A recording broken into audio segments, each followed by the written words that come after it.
Welcome everybody back to the Mediocre Black Woman. Ew.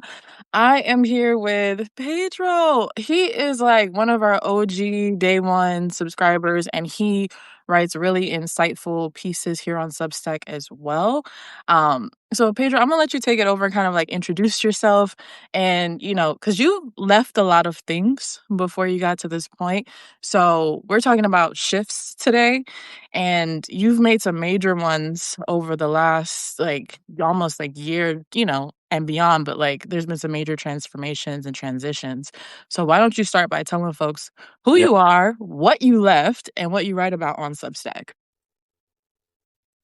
yeah. Who I am is Pedro Silva, Signorina Silva, which is actually significant because my middle name means little lady, and for a long time I never wanted to use it, and so recently I decided a couple of years ago I was like, you know what, let me just use it and let it have its way with my journey, um, and by way of what I've left behind, I'd say that I was raised like a really strict fundamentalist Christian. And along the way, I found myself now in this unity community, which I'm learning about. But at the same time as I'm learning about it, I know that it matches the essence of who I've been for, most of my life. And that was a person who fundamentally, to use that word, I wanted to love God and love people, and that's basically what I was taught. But in the context, strangely, the place who taught me how to do that or told me that I should do that wouldn't let me do that, Mm, and it's been a perpetual kind of cycles upon cycles of just living into that. And then the environments have changed around me, but my core essence has been pretty much the same. okay, that makes sense.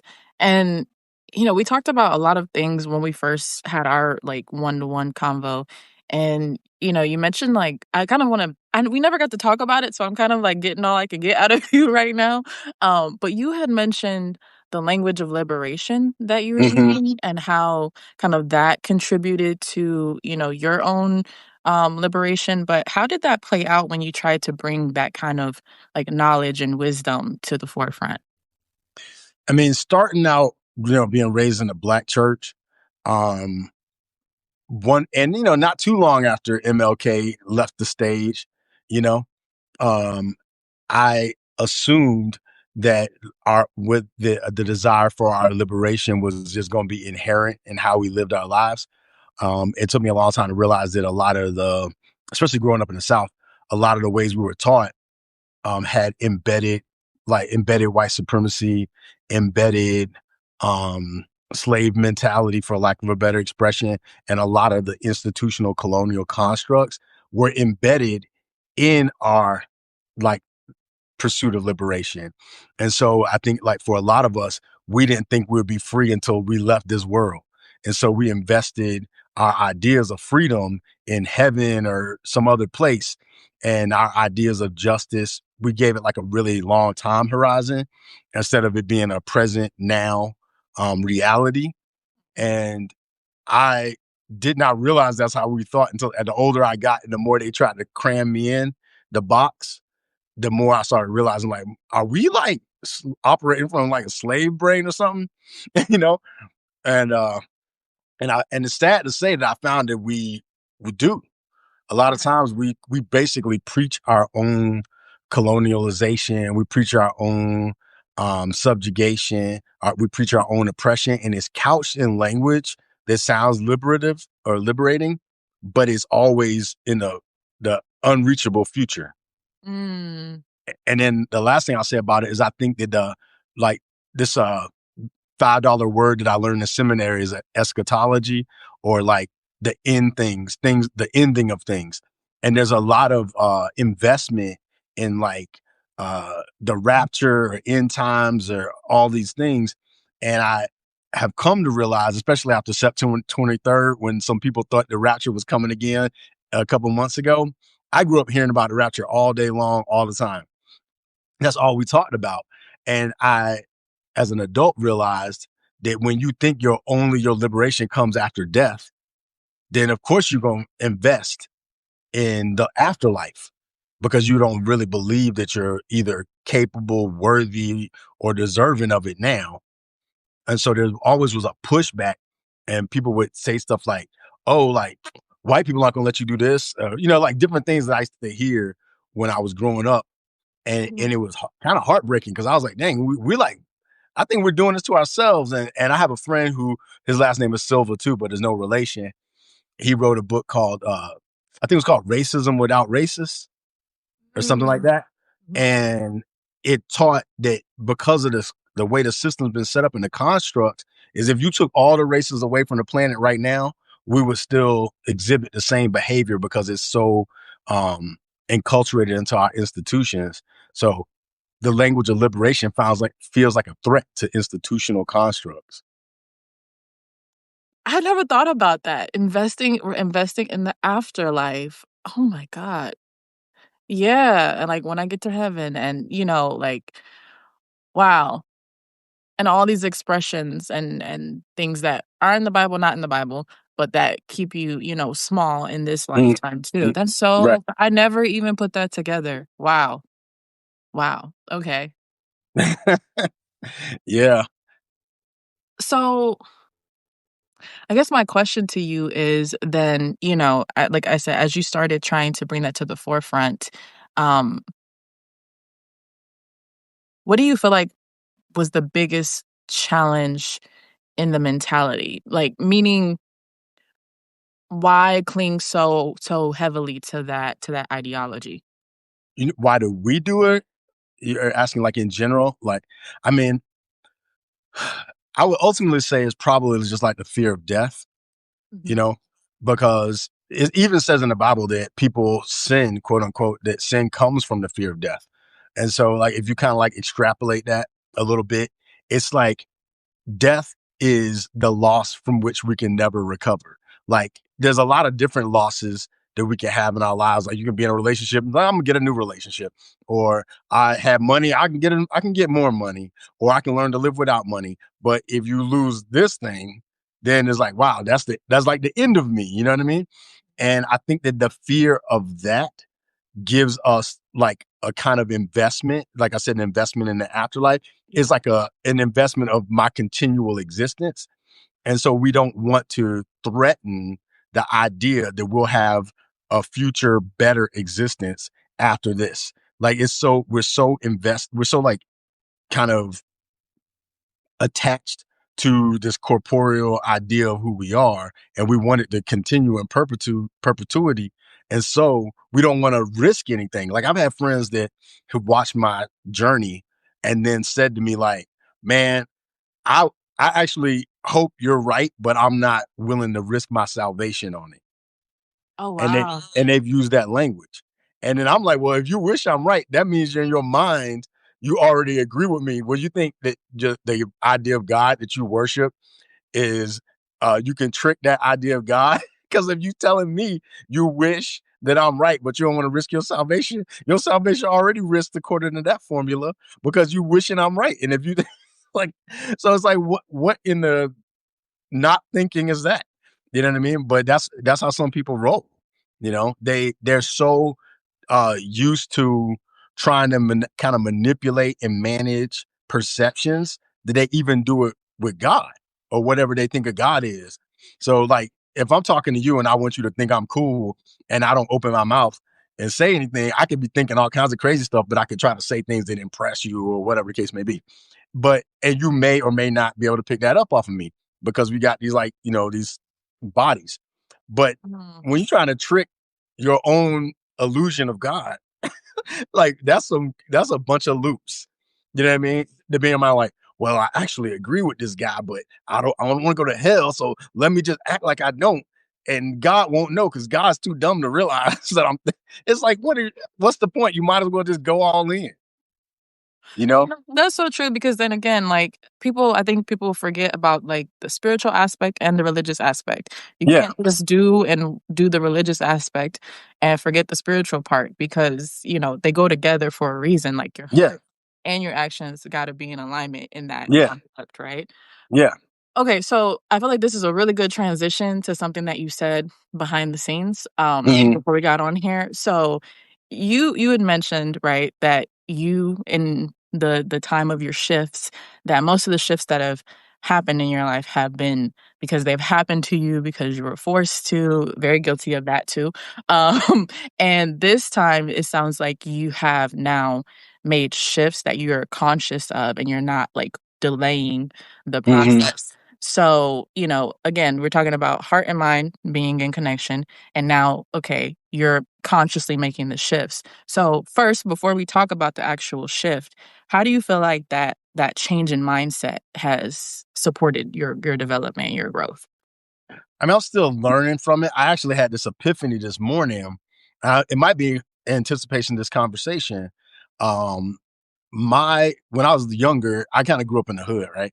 So, and to make it worse, my mom used to make me wear church clothes. That's the only clothes she would buy me. So I had to wear like church clothes to school in the hood. And not only that, this chick, excuse me, calling my mom a chick, made me carry a briefcase. Yes.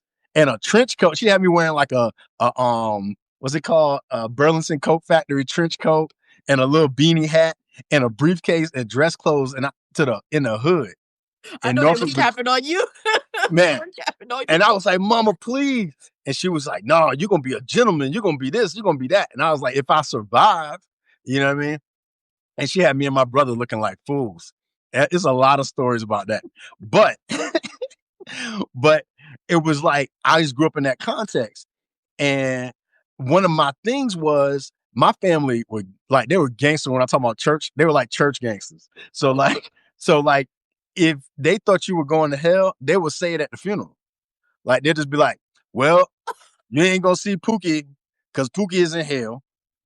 So if y'all want to see anybody else in your family, you just gonna have to get right with God because Pookie's in hell. So don't even think about Pookie no more. You know what I mean? And I was like, oh my God, oh my God. And like, I was like, man, I don't want my grandma. I thought I was gonna die. It's funny now, but when I was younger, I thought there's no way I'm You're surviving. scared. Yeah. I thought there's no way I'm surviving my neighborhood because first I was getting called church boy, getting punked, like all this other stuff. And so I was like getting jumped and all kinds of crazy stuff. And I was like, man, I decided there's no way I'm making it to 18. And I just like gave up. But I didn't want my grandma to be embarrassed at my funeral. So I was like, okay, well, when they take me out, I got to be doing something like good because I don't want my grandma to be like, have a heart attack at my funeral. And they be like, well, my nickname was, my name is Pedro, but one of my nicknames was Puka. So I was like, no one calls me that anymore. So my uncle. But anyway, but I didn't want to be like, Puka's in hell, and my grandma be like, no, Lord. And my grandma used to think that I was her only grandkid she was going to see in heaven. She used to tell me that, like, well, I ain't gonna see nobody in glory but you, baby. And so I was like, oh Jesus, because my other family was turned to Muslims, and then some of them turned like kind of like Buddhisty. Okay. So my grandma was like, oh, it's just me and you. So I was like, I don't want to embarrass this lady. So let me just keep my stuff together. And I thought when she died, I was free from that. And I just realized this morning that I wasn't. Okay. And I'm like 50 now. And I said, oh my God, that joint is still in there. Like I didn't know because it was so like, down there. But I realized it because I was thinking about some of the shifts I made.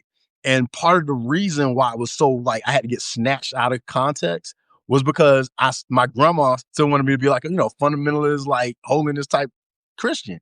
So Right. I unconsciously was resisting the shifts that were coming up in my life because I still had that thing that I don't want to embarrass my grandma.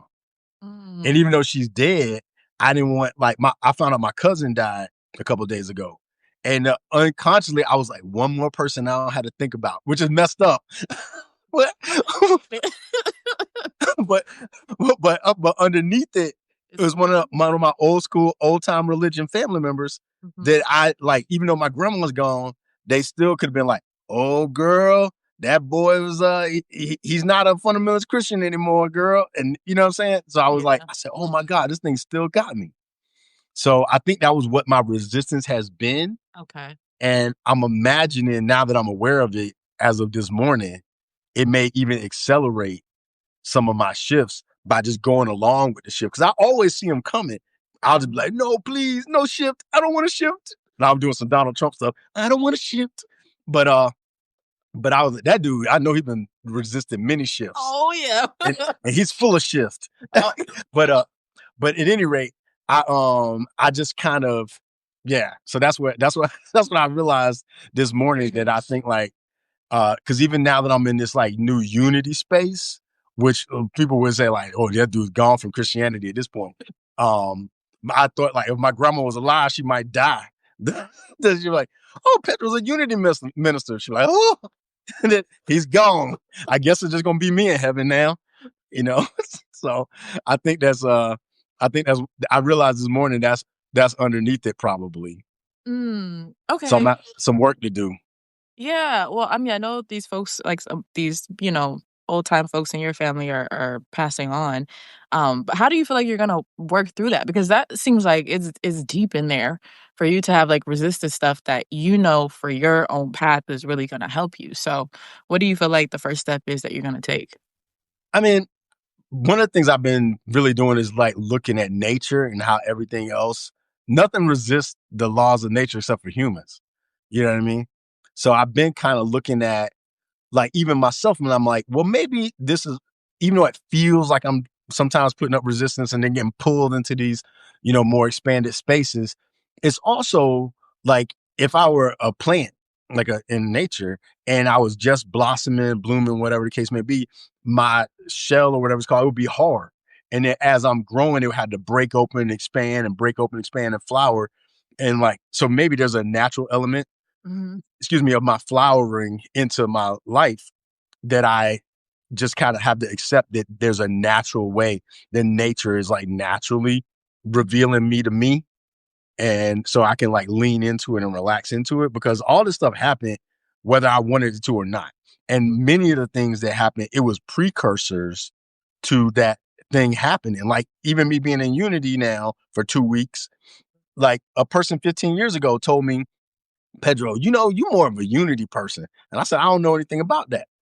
And then they were like, and they said it to me several times. And I kept saying, like, why you keep saying that? And like, because to myself, I'm just a Christian. I'm just a regular Christian. But now I'm working there. You know what I mean? And I was like, dang, they said it. And then one of my mentors um, is a guy named Carlton Pearson, who was a bishop, like holiness, Pentecostal, Kojic, like Church of God in Christ. Oh yeah. And he had some kind of shift a bunch of years ago, lost his church and all this other stuff. They made a Netflix movie about it and everything. Mhm. But I got kicked out of my fundamentalist church before he did, but I wasn't like a pastor or anything. I was just a dude. And I went through all this stuff, and people said to me, oh, you need to go to Carlton Pearson's Azusa Festival. He'll get you back in line, trying to make me get back more fundamentalist. Then 5 years later, he got the boot.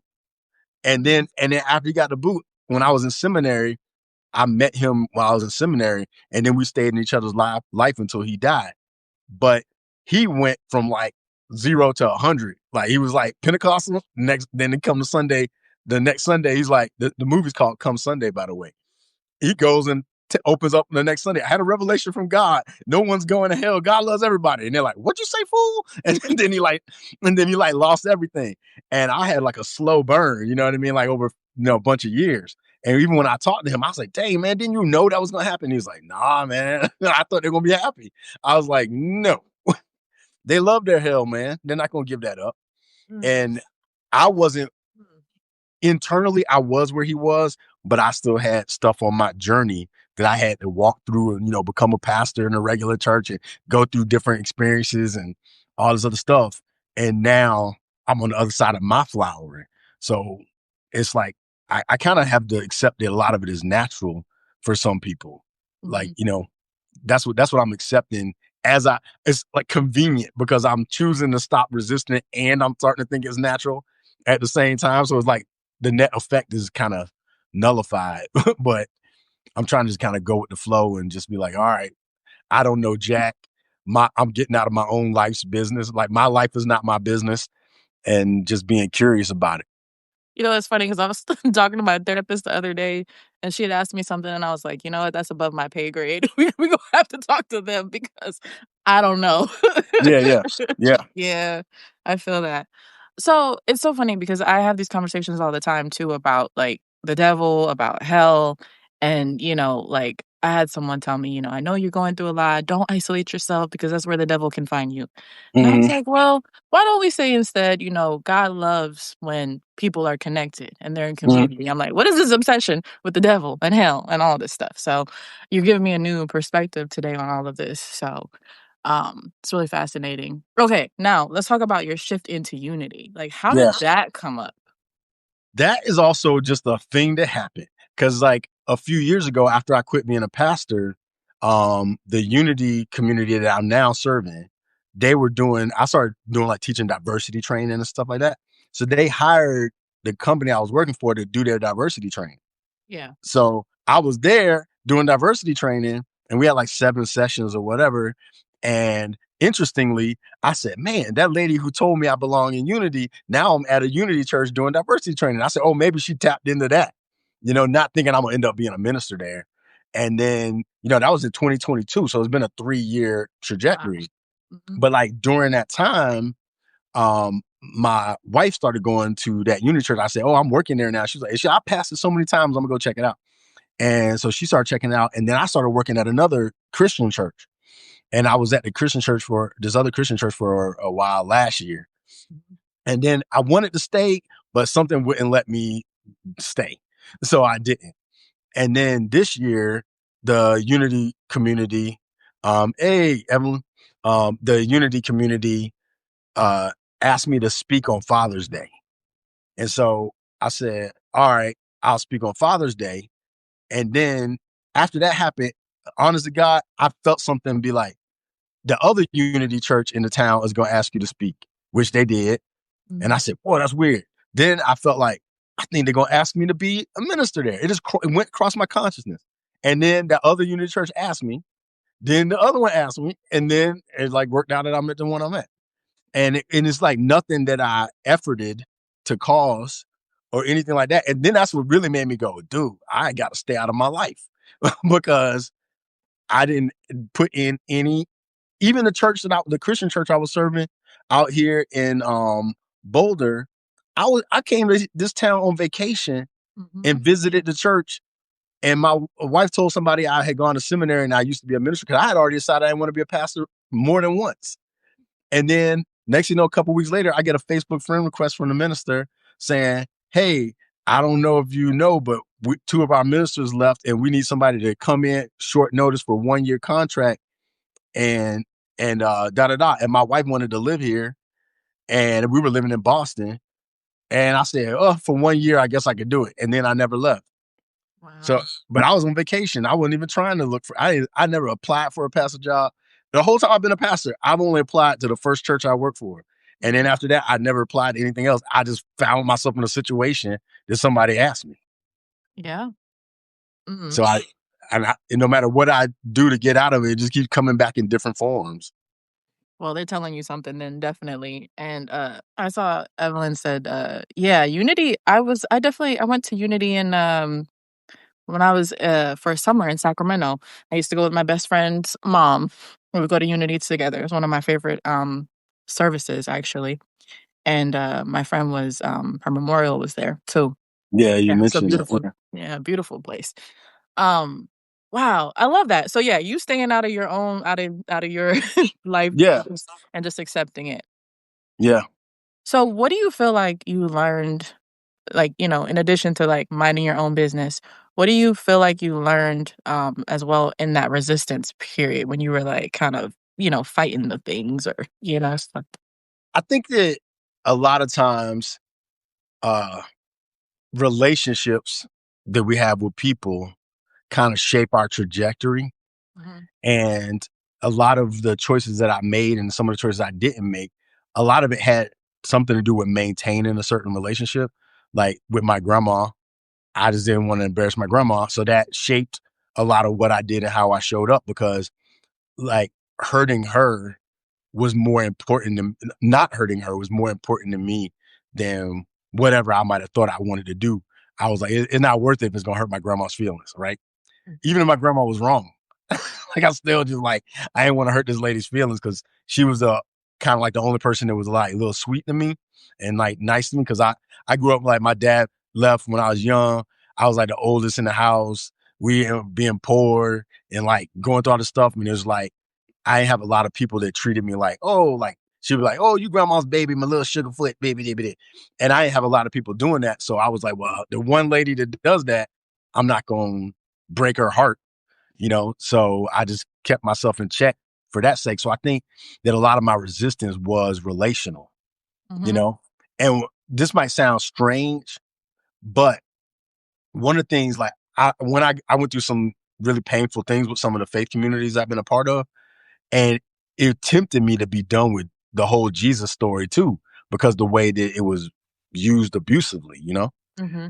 But what I learned from it was this idea that like a lot of times they say about Jesus kind of being in the form of a human Mm-hmm. and like he subjected himself to humanity.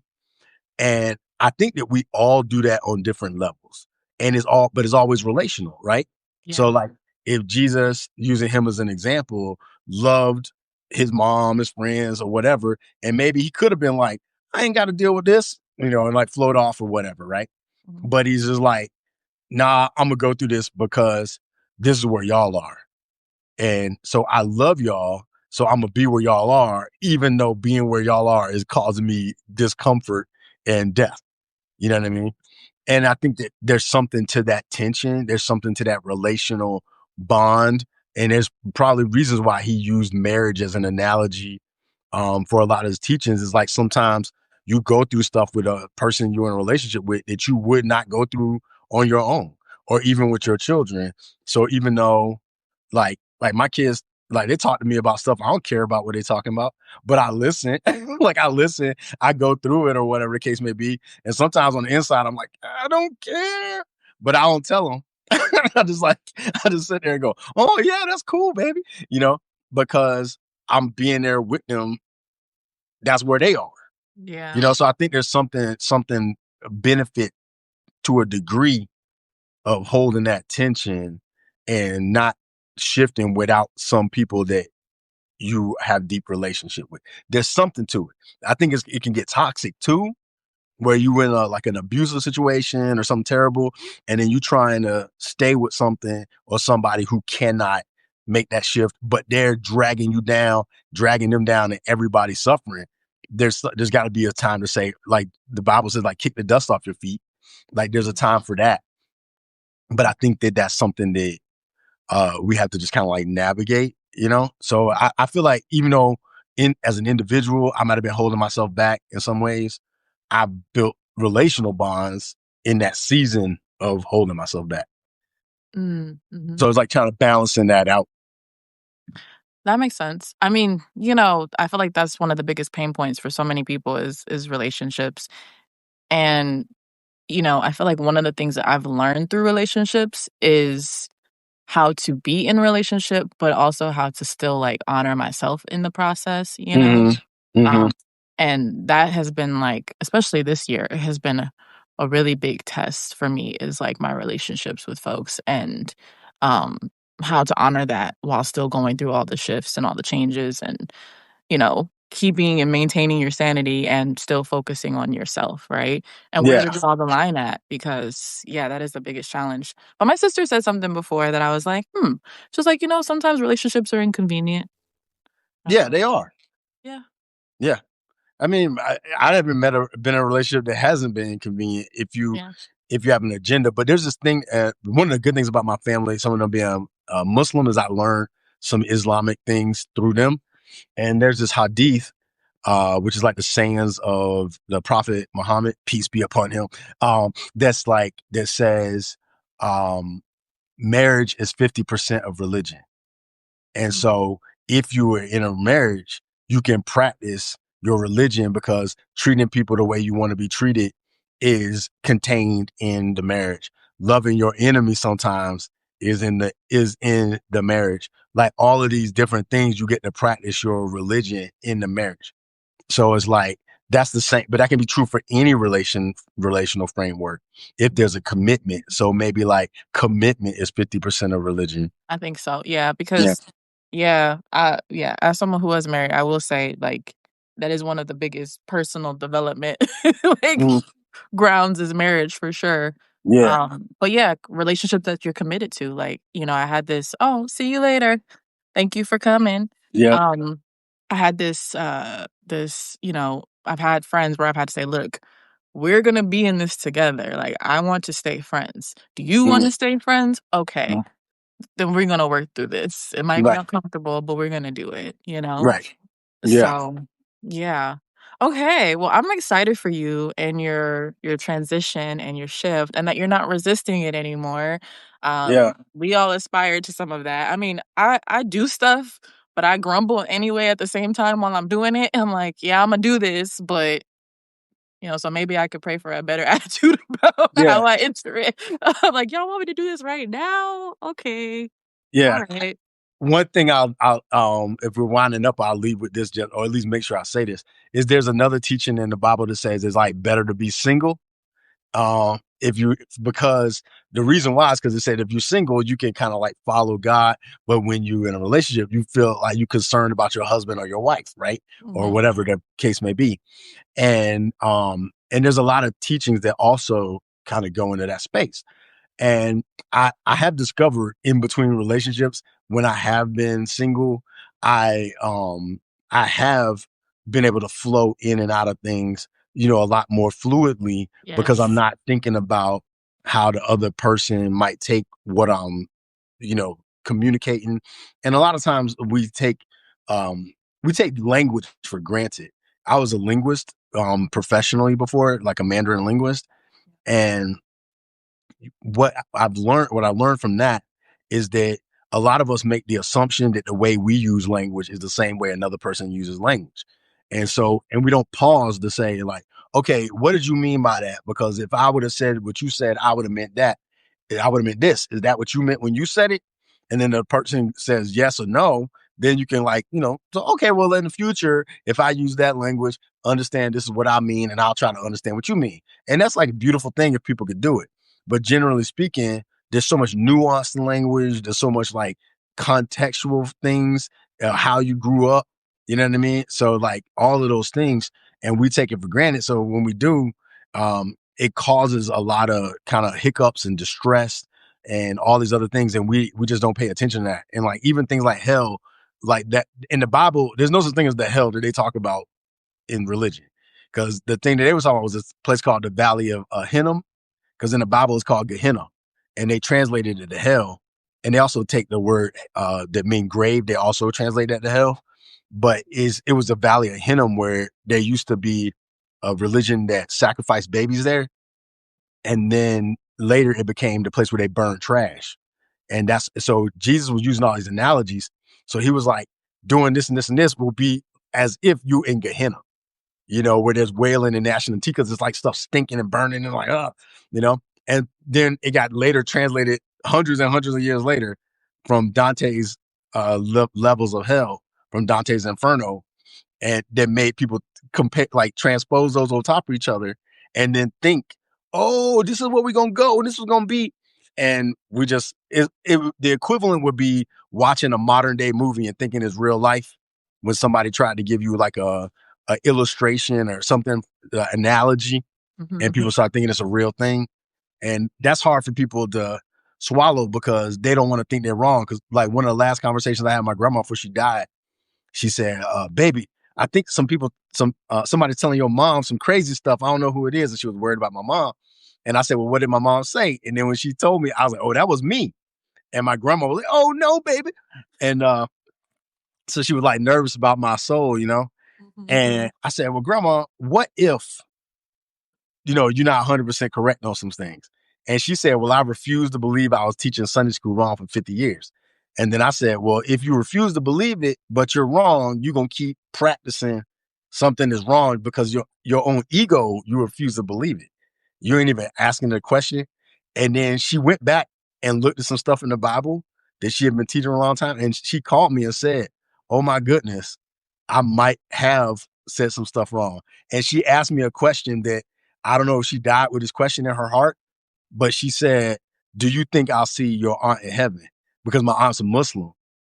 And I said, "Well, I mean, if you're open to the possibility." I was like, "I don't know. I ain't been there, so I don't, I don't know. Yeah, maybe I have. I don't know."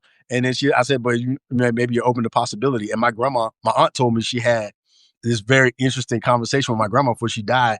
And my grandma alluded to the fact that maybe they would see each other again. Mhm. And for years, my grandma just knew that she was going to be in hell. That's so And sweet. so That she is so died with sweet. a question. And sometimes questions are better than answers. That's sweet. That's really sweet.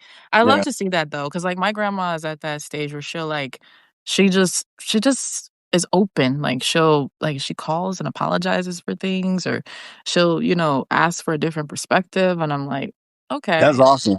Yeah, because it's just, I feel like well, from her words, as she's gotten older, she started to reflect on different things and Yeah, just thinks back over her life and, and she has questions and she thinks about how she did things. And I'm like, that's a really beautiful place to still be in and be able to articulate that right now, you know?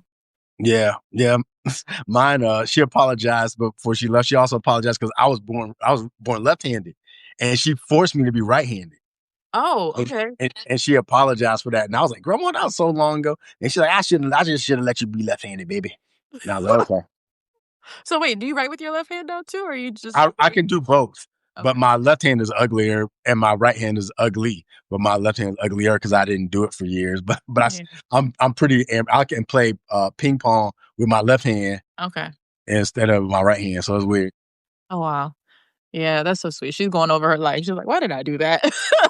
They have Yeah, they're humans too, and I think, like I feel like, if one thing so we do, like, the Flowers for the Living conversation where we, talk to folks and we ask them what they would love for the, younger generations to know, but something that I feel like for the older generations that I would love for them to know is that they don't have to have all the answers, and it's okay if exactly. they don't know, and it's okay if they make mistakes and they, like, say Yep. that they made the mistake, um so yeah, you're loosed from that, you're released from that, Hmm. um, because yeah, they don't have all the answers. They're doing the best that they can. Like I feel like now as an adult, I'm like, oh, I get it. y'all are figuring it out in real time too. Yep. Okay, Yep. got it. Yeah, Yep. Cool. yeah. I appreciate you welcoming me up here and like having this space to be able to like, I heard you talk about your shifts. I said, "Oh shoot, man, I'm going through those shifts too." So, hmm yeah, Yeah, I'm glad that we were able to talk about it because yeah, it's. I feel like one thing I would love for us to do more in general, just as people, is talk through the challenges. Not to say like, oh, I'm gonna sit in this and I'm gonna ruminate on it and I'm gonna let it control me.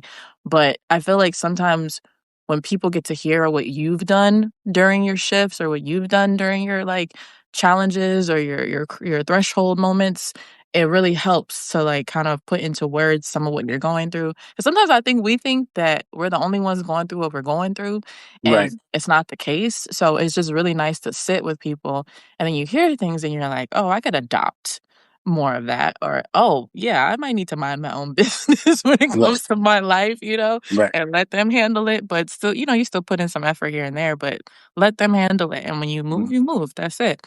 yeah, So I appreciate you coming on and sharing your story, your background, and yeah, I would love to hear updates. I'm sure they would too. Love to hear yeah, updates about, especially around the piece of, you working out some of, the the generational teaching around, the fear of, going to hell.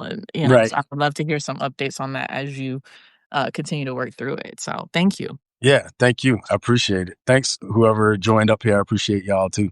Yes, absolutely. Well, we'll see you all next time. Thank you for coming, Pedro. Thank you. And if anybody wants to come on and talk about their shifts, man, I am open. We're not podcasting right now. We're just kind of just prepping for the next season, which is coming up. So let us know if you want to come on, chit chat with me. I'm open. But thank you all for coming, for being here, for showing Pedro some love and some support. And we will see you guys next time. Thank you, Sweet. Pedro. Thanks. Take care. Bye. Bye, bye.